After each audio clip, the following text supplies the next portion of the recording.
চলতি মাসের 21 তারিখ থেকেই রাজ্য জুড়ে শুরু হয়ে যাবে আবাস যোজনার জন্য সমীক্ষা। কেন্দ্র সরকার বাংলাকে 11.5 লক্ষ বাড়ি তৈরির বরাদ দিলেও গত 2.5 বছর ধরে সেই প্রকল্পের জন্য এক পয়সাও ছাড়েনি। তাদের একটাই অভিযোগ, প্রধানমন্ত্রীর গ্রামীণ আবাস যোজনা প্রকল্পে দুর্নীতি হয়েছে। যদিও সেই সব দুর্নীতির সামান্য কিছু অভিযোগ প্রমাণিত হলেও বাকিগুলির কোনো সন্ধানই মেলেনি। আর এই অবস্থায় মুখ্যমন্ত্রী মমতা বন্দ্যোপাধ্যায় সাফ জানিয়ে দিয়েছেন, রাজ্য সরকারই ওই 11.5 লক্ষ বাড়ি করে দেবে বাংলার বাড়ি প্রকল্পের মাধ্যমে।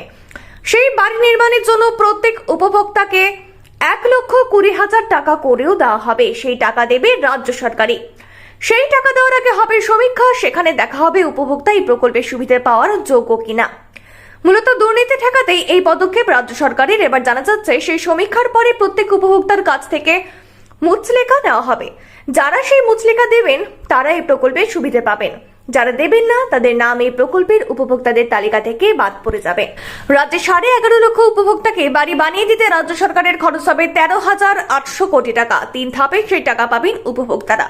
প্রথমবার দেওয়া হবে 60,000 টাকা, দ্বিতীয় ধাপে তারা পাবেন 40,000 টাকা, তৃতীয় ধাপে মিলবে 20,000 টাকা। এর আগে দেখা গিয়েছে, আবাস যোজনার টাকা যারা পেয়েছেন তারা বহু ক্ষেত্রে সেই টাকায় বাড়ি না বানিয়ে ওই টাকা অন্য খাতে খরচ করে ফেলেছেন।